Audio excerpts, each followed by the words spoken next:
Ok, seguimos con la clase de carbohidratos. La nomenclatura D y L, recuerden que está determinada por la posición del grupo hidroxilo del último carbono quiral. Eso define si es D o L. O sea, me tengo que fijar en el grupo hidroxilo del último carbono quiral. Ese es el último carbono quiral. Acá están marcados. ¿Ya? En la prueba no van a estar marcados y ustedes van a determinar si que son carbonos quirales. ¿Y cuál es el último carbono quiral? Pero fíjense que acá hay un aldehído y un aldehído. ¿Ya? En cambio, los carbohidratos, los monosacáridos, también pueden ser cetosas. ¿Por qué cetosas? Porque tienen una cetona y la cetona está en el carbono número 2. Ese es el carbono 2 de la cetona. ¿Se fijan? Entonces acá el número de carbonos quirales se reduce. El carbono quiral sería S, S y S. Ahí está marcado el último grupo hidroxilo del último carbono quiral. ¿Se fijan? En cambio acá tenemos 1, 2, 3, 4. Tenemos 4 carbonos quirales y acá hay 3 carbonos quirales.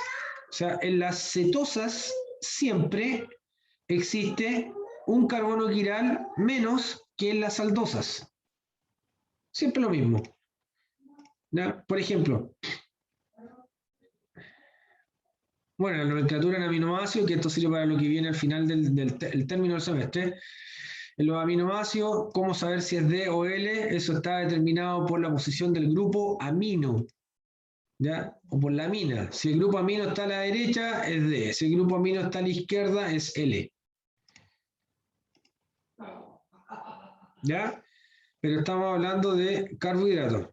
Así que los carbohidratos hay que determinar bien si es D o L. Ejemplo. Mira, acá tiene un ejemplo de estructuras de aldosas. Para determinar el número de carbonos quirales en las aldosas, existe una fórmula que es bien simple. El número de carbonos quirales en las aldosas es igual a los carbonos totales menos 2. Esta es la fórmula. El número de carbonos quirales es igual al número de carbonos totales menos 2. Por ejemplo, en la ribosa, ¿ya? El número de carbonos quirales. Los carbonos quirales van a ser igual. ¿Cuántos carbonos totales tenemos en la ribosa?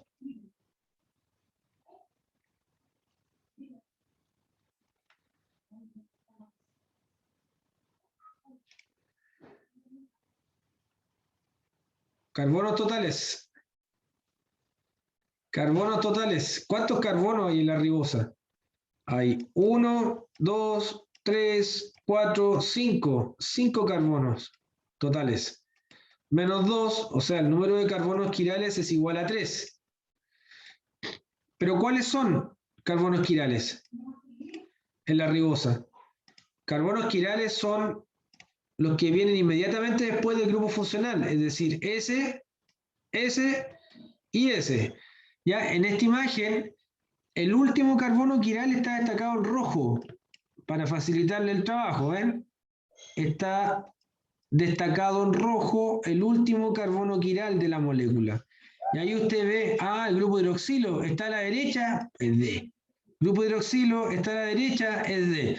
Grupo hidroxilo está a la derecha, es D. Grupo hidroxilo está a la derecha, es D. Grupo hidroxilo está a la derecha, D. Todos son D. Son D aldosas. D aldosas. ¿Vale? Sí. Pero para determinar el número de carbonos quirales tienen que aplicar esta fórmula. ¿Ya? O sea, los carbonos quirales son iguales a los carbonos totales menos 2 en aldosas. ¿Estamos claros?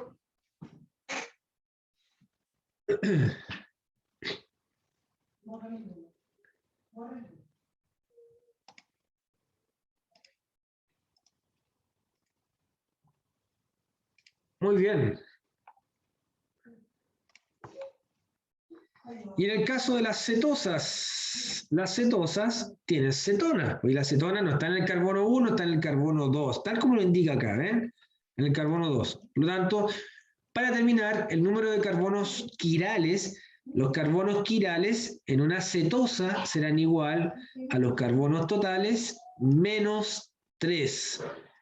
Recuerden que las cetosas siempre tienen un carbono quiral menos que las aldosas. Entonces, calculemos, por ejemplo, en la ribulosa. La ribulosa, ¿cuántos carbonos totales tiene? 1, 2, 3, 4, tiene 5 carbonos totales, menos 3. Carbonos quirales en la ribulosa son solo 2. ¿Cuáles son carbonos quirales? Ese es el carbono quiral y este también es carbono quiral. ¿Y por qué ese no es carbono quiral y ese tampoco es carbono quiral? Ya les dije. Este tiene doble enlace, ese carbono tiene doble enlace, así que ya dejó, no es quiral de inmediato, tiene que ser hibridación sp3, enlace simple. Ya, ese carbono no es quiral tampoco porque tiene 2 hidrógenos. Tiene 2 grupos que se repiten, así que tampoco es quiral. ¿Ya? Este carbono de acá, ¿es quiral? Veamos si es quiral. Veamos si es quiral ese carbono. Hacia arriba tiene todo ese grupo. Hacia el lado derecho tiene el hidroxilo. Hacia abajo tiene todo este grupo. Y hacia el lado izquierdo tiene el hidrógeno. 4 grupos diferentes. Carbono quiral. El 2 es carbono, el carbono 3 es carbono quiral. Y el último carbono, que es el que está acá, el último carbono quiral me refiero, el 4, veamos si es quiral. A la derecha tiene el hidroxilo, hacia arriba tiene todo este grupo, ya a la izquierda el hidrógeno y hacia abajo tiene ese grupo. 4 grupos diferentes, no hay ningún grupo repetido, el carbono 4 es carbono quiral. ¿Ya? Y el último carbono, el 5, no es carbono quiral porque tiene 2 hidrógenos. Por eso es que las cetosas siempre, perdón, las aldosas, bien digo, las cetosas tienen un carbono quiral menos que las aldosas, siempre. Si estamos comparando un monosacárido con el mismo número de carbonos, ¿ya? Por ejemplo, acá este tiene 5 carbonos, si lo comparamos con una aldosa de 5 carbonos, ¿ya? La aldosa de 5 carbonos nos va a dar que tiene 5 sería menos 2, 3 carbonos quirales, nos va a dar la aldosa. ¿Ya? La aldosa nos va a dar que tiene 3 carbonos quirales, en cambio la ribulosa tiene 2 carbonos quirales. Tiene 2 carbonos quirales. Ese y ese. ¿Me explico?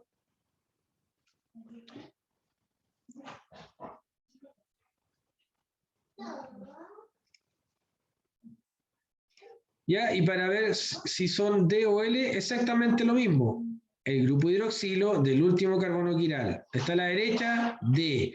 Grupo hidroxilo del último carbono quiral. Está a la derecha, D. Derecha, D. Derecha, D. Derecha, D. Derecha, D. D, D, D, D, D, D. Todos son D. D cetosas. Porque todos los grupos hidroxilo del último carbono quiral están a la derecha. Es exactamente lo mismo que las aldosas. Ahí no se discrimina. ¿Vale? Lo que sí tienen que entender es si yo le coloco, por ejemplo, estas dos estructuras y le pregunto, ¿son epímeros? ¿Y en qué carbono? Respondan. Esas dos moléculas, ¿son epímeros? ¿Y en qué carbono son epímeros? Epímero es que cambia la configuración de un carbono quiral. Uno solo.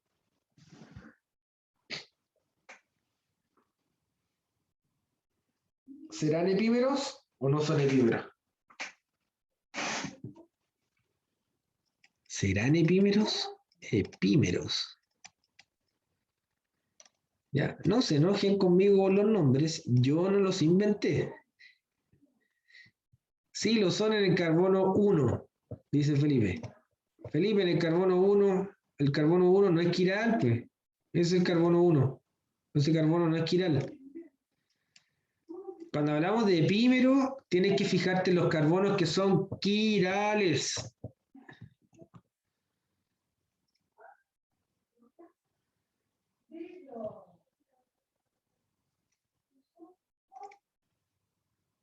Los carbonos que son quirales son ese, el 3, el 4 y el 5. Esos son carbonos quirales.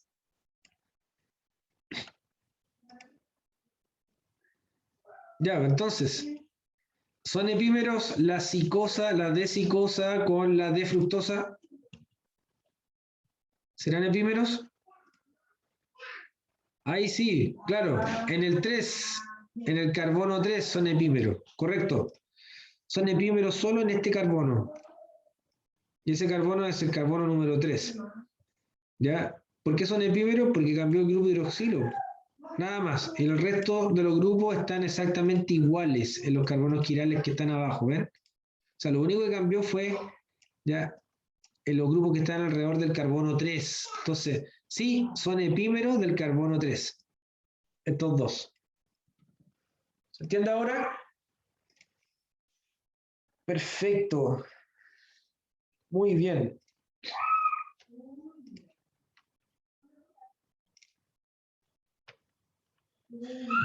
Muy bien, vamos con la ciclación de los carbohidratos para ir ya cerrando el tema de los carbohidratos. Los carbohidratos obviamente sufren reacciones de química orgánica, porque acá ocurre un ataque nucleofílico y la molécula que está lineal cicla. ¿Ya?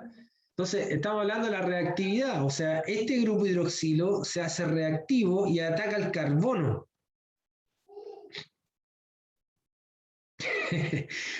No, Felipe, si esto va a entrar en el certamen 3 la próxima semana. Esto entra la próxima semana. Sí.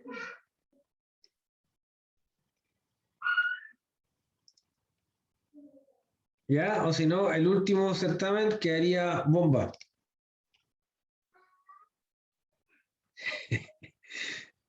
No, Benjamín. No, ahora entra reactividad.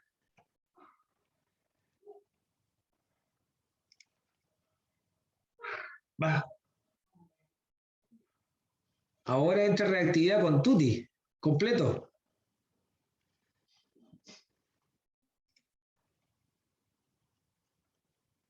Sí, pero eran definiciones, no vamos, Felipe. ¿Ya? Ahora completo. No, no, si no van a morir, para nada. Yo los quiero vivos, ¿ya? Para el próximo semestre. Sí, sí, sí, no se preocupe. Lo tengo claro, lo tengo claro. Hay que hacer una actualización.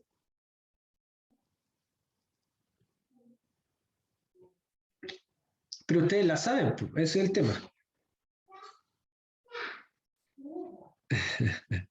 ¿Cuál es su duda, Felipe? Cuéntame. ¿Por qué te va con la décima? No entiendo. ¿Cómo es eso que te bajo una décima?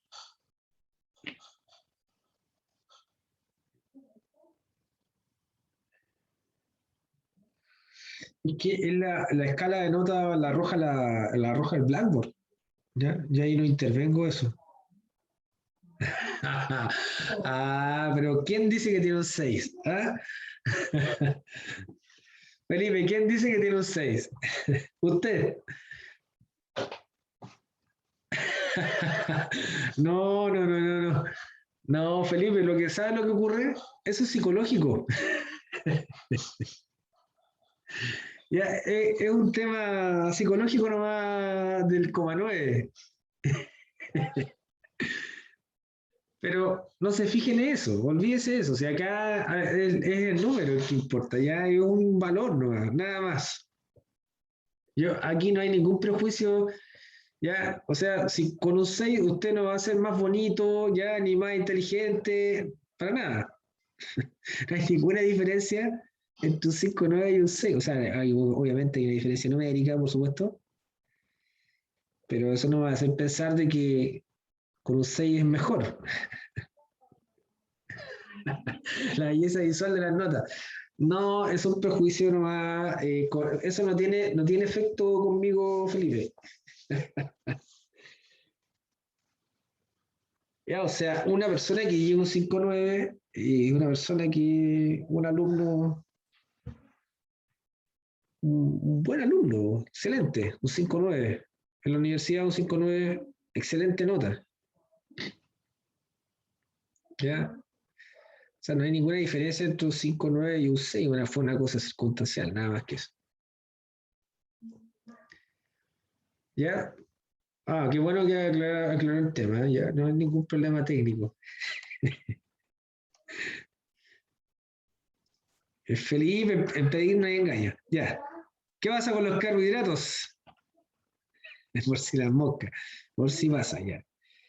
Miren acá, los carbohidratos sufren una reacción de ciclación. Esta reacción de ciclación está determinada por la reactividad del grupo hidroxilo del último carbono quiral. ¿Se fijan? Que por eso estamos mencionando cada rato. El grupo hidroxilo del último carbono quiral se hace reactivo y ataca nucleofílicamente al carbono. Y cuando ataca al carbono, ¿qué es lo que ocurre? Hay una transferencia de electrones, se arregla y este grupo, este doble enlace, ahora queda con un hidroxilo. Y acá también se forma un sistema, eh,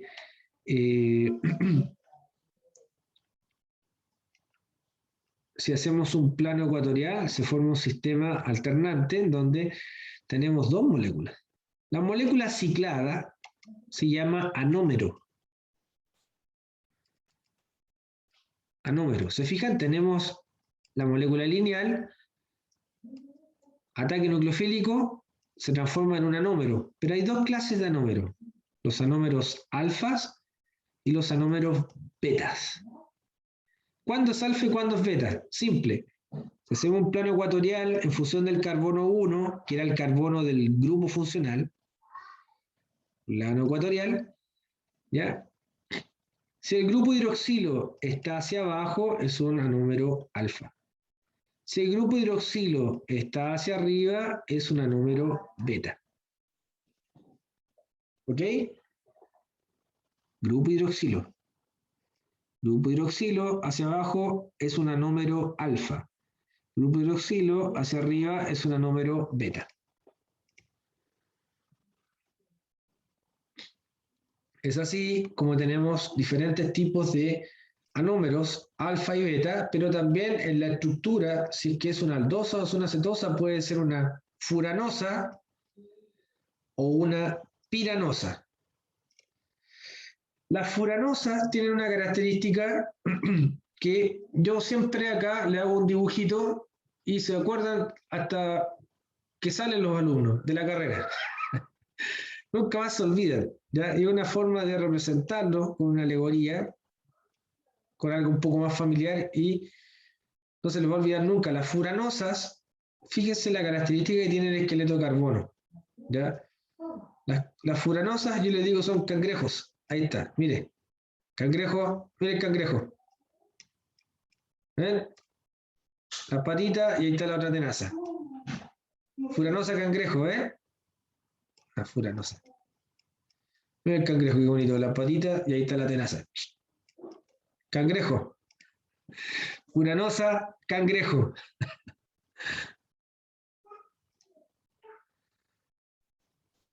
¿Ok? Ahí me están preguntando algo. A ver, ¿qué me están preguntando? Sí, pues ven, al tiro se les vino a la cabeza el cangrejo. El átomo de oxígeno está acá arriba en el centro, como una pirámide. Ya, pero no hay forma mejor de escribirlo tal como les digo yo en función de la experiencia. Creo que eso es lo que más resultado me ha dado. ¿Ya?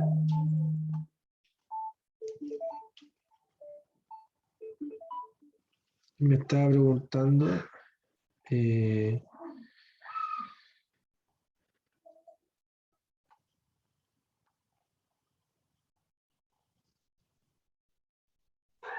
la definición de ciclación.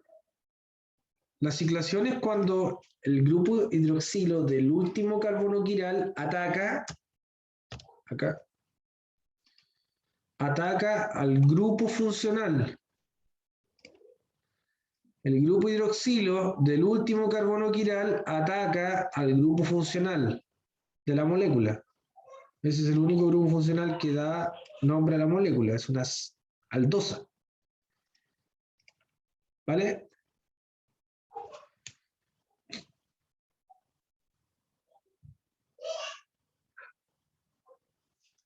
¿Ok? Ahora fíjese en la piranosa. La piranosa también tiene una forma. Los hidroxilos siempre son agresivos. Miren la piranosa. Piranosa. Piranosa. Tenemos furanosas y tenemos piranosa. Los anómeros pueden ser piranosas, ¿verdad? O furanosas. ¿Vale? ¿Cuándo es piranosa? Bueno, ahí está la piranosa. Aquí está la piranosa, pero fíjese que el oxígeno en el esqueleto de carbono está como desviado hacia o tiene una tendencia hacia la derecha, en la piranosa. ¿Ya? El hexágono, el oxígeno está hacia la derecha. ¿Ok? Entonces acá yo hago otro dibujito. La piranosa, generalmente, miren la forma de esto. Parece un caparazón. Aquí está la colita, y una patita, una patita, una patita, una patita. Y aquí, la cabeza. Tortuga, miren el caparazón. Ahí está la tortuguita. ¿Ves la tortuga? Al Nico se le cayó el internet. Ya, no importa. Ahí lo dejamos presente. Ya lo dejamos presente al Nico. Miren, tortuga. Piranosa tortuga. Furanosa cangrejo. Está fácil, ¿no? ¿Ah? Ah, es una tortuga sauria. De nuevo, ahí está el caparazón, una patita, otra patita, ahí las cuatro patitas, ahí está la cabeza, ahí. El caparazón, mira qué bonita la tortuga, qué linda, ¿ven? Tortugasaurio.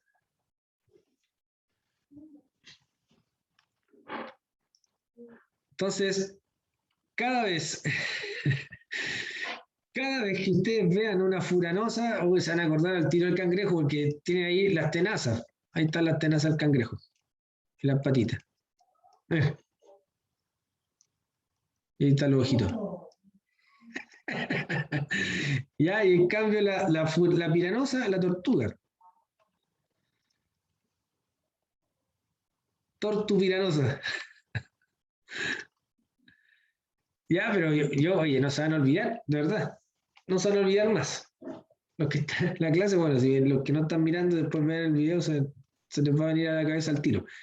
Entonces, claro, anómero puede ser furanosa o piranosa. Y también está la variable si es alfa o si es beta piranosa. Lo mismo que en las furanosas, ¿ya? Pueden ser alfas o betas. Alfa furanosa, beta furanosa. ¿Y de qué depende si es alfa o beta? Alfa o beta depende del grupo hidroxilo. ¿Ya? Si el grupo hidroxilo está hacia abajo, es alfa. Si el grupo hidroxilo está hacia arriba, es beta. Lo mismo que las piranosas. Grupo hidroxilo hacia abajo, alfa. Grupo hidroxilo hacia arriba, beta. ¿Ya? O sea, alfa, beta, el grupo hidroxilo. Si es furanosa o es piranosa, ahí tienen que discriminar si es cangrejo o tortuga. Pero con esta representación infantil y didáctica, yo creo que no se va a olvidar más. O sea, más claro, no lo puedo explicar.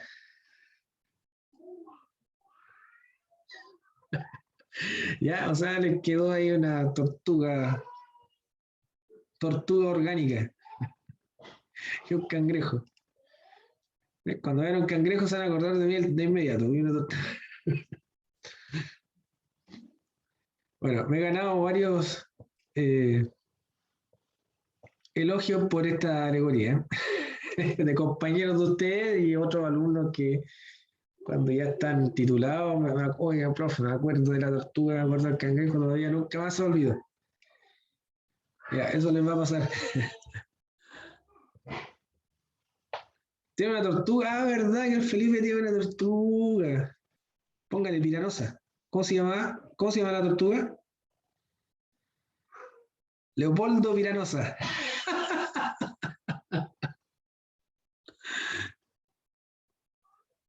Sí, bueno, ahora con apellido. Leopoldo Piranosa. Muy bien.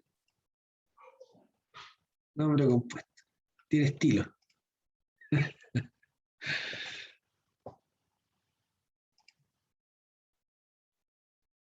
De la Piranosa. Ah, también.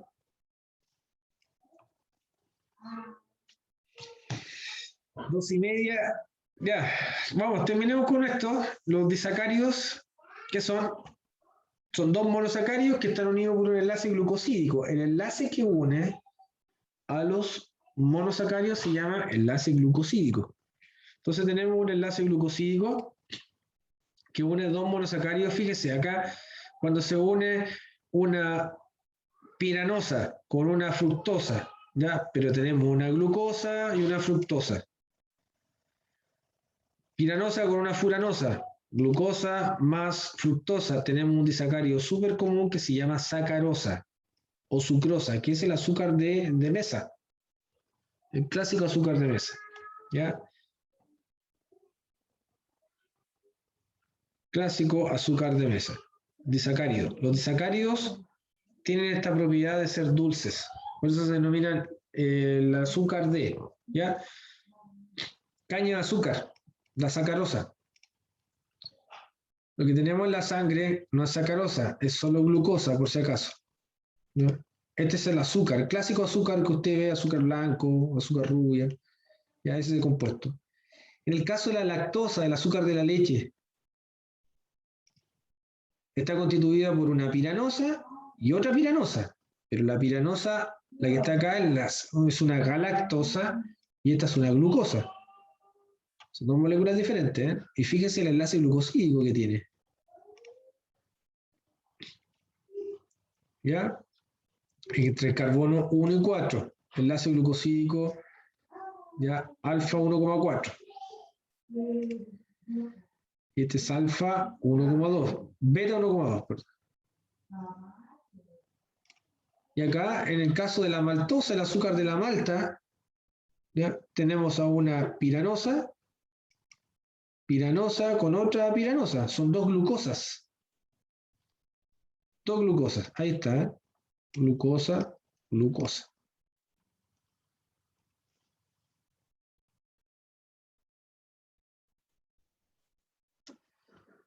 Pero son dos piranosas. Esos son los disacáridos. Ya la propiedad del dulzor en los carbohidratos está específicamente puesta en los disacáridos. Ya los monosacáridos no son dulces. Los polisacáridos tampoco son dulces. Los disacáridos sí. Por ejemplo, en un fruto, si analizamos las propiedades organolépticas, ¿ya? Bueno, la cantidad de disacáridos que posee una fruta va a determinar qué tan dulce sea.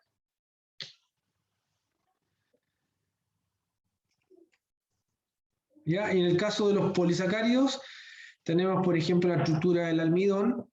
El polisacario es una molécula en donde se repite una y otra vez, varias veces, la misma unidad o pueden ser unidades diferentes. Tenemos esas dos variables o esas dos variantes.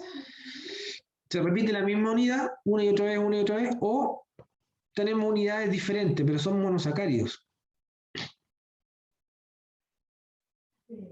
Sacarosa. La sucralosa es otra cosa, Felipe. ¿Ya? Sacarosa. ¿Ok? Acá hay dos polisacáridos clásicos de almacenamiento, el almidón, las células vegetales, aquí está el almidón, ¿ya? Y el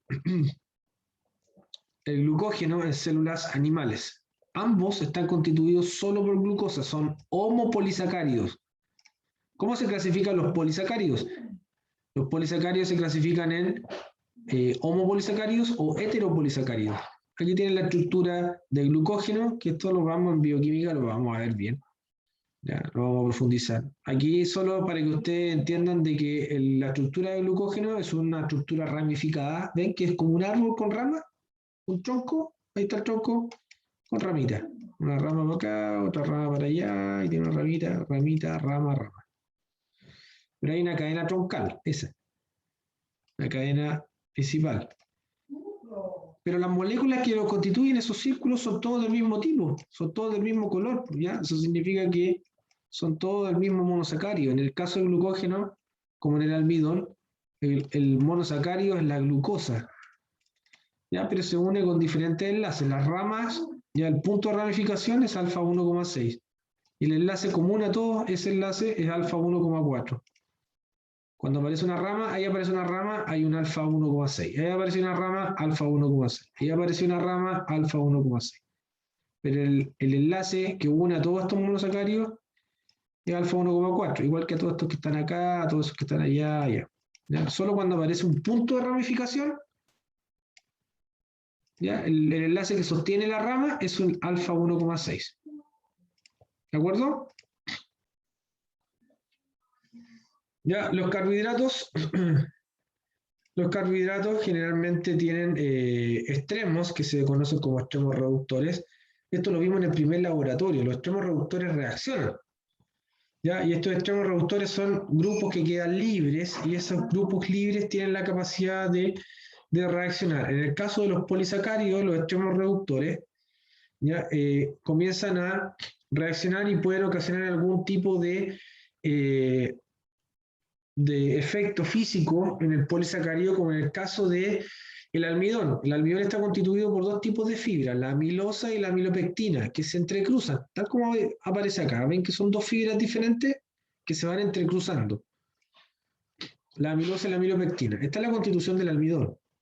Pero los extremos reductores de estas fibras comienzan a reaccionar y cuando reaccionan, estas fibras cada vez se van apretando más, o sea, la distancia entre una y otra se juntan, las fibras se van juntando, ¿vale? Entonces, cuando se junta, ese efecto se llama retrogradación. Retrogradación. ¿Ya? Ese acortamiento de la fibra en distancia aprieta la fibra del almidón y se conoce como retrogradación, por ejemplo, ¿en qué producto? En el pan. El pan cuando retrograda se endurece. El endurecimiento del pan está determinado por la retrogradación de las fibras de amilosa y amilopectina. ¿Se entiende, no? Por ejemplo, cuando el pan se coloca duro, se empieza a apretar. Las fibras se están apretando.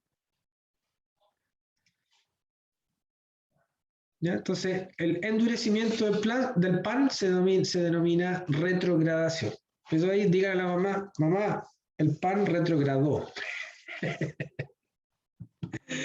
Me van a tirar el pan por la cabeza. ¿Qué me está diciendo?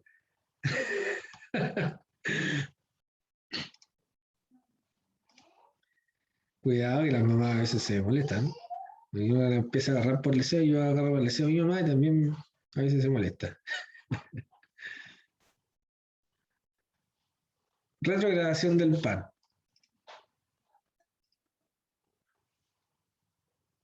Un chalazo. Chancla voladora.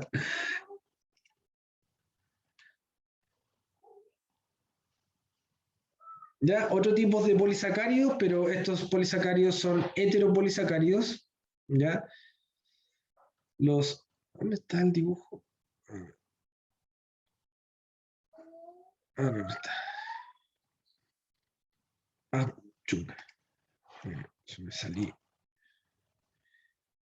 Ya, acá, la celulosa, que es un polisacárido que forma la pared celular en todas las células vegetales, ya la celulosa es un polisacárido que está constituido solo por glucosa, pero la diferencia de la dureza que presenta la celulosa está en el enlace. Fíjense que el enlace glucosídico es diferente, es un beta 1,4.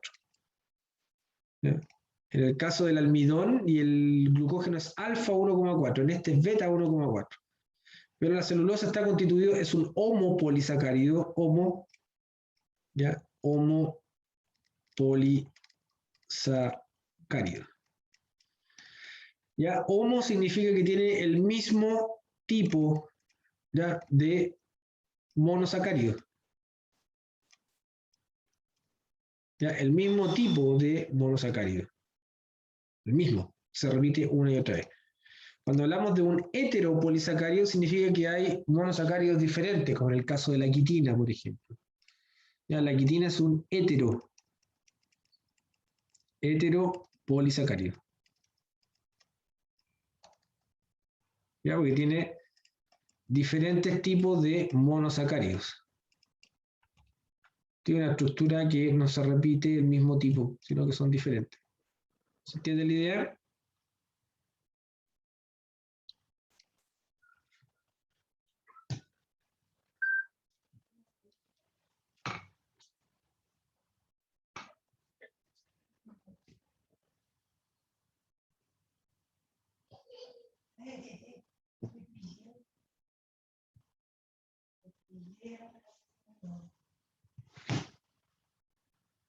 Ya chicos, quedamos hasta acá entonces con la clase.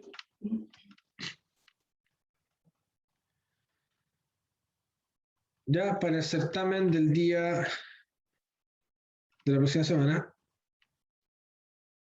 ya entra hasta carbohidratos. Por supuesto que siempre van a haber conceptos que estén involucrados con lo que vimos el primer día, grupos funcionales, nomenclatura, ya, eso obviamente va a aparecer. Retrogradación. Voy a comer un pan con reorganización. No, retrogradación. Se corrigió.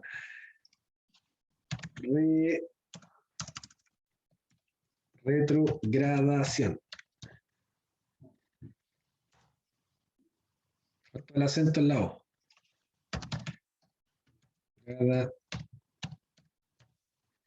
Ahí sí.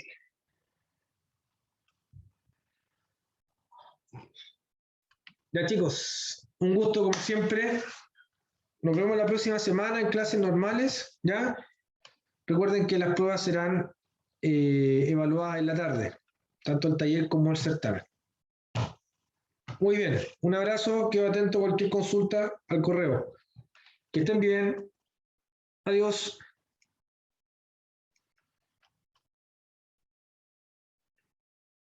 Chao, chao Felipe, chao Benjamín, que esté bien.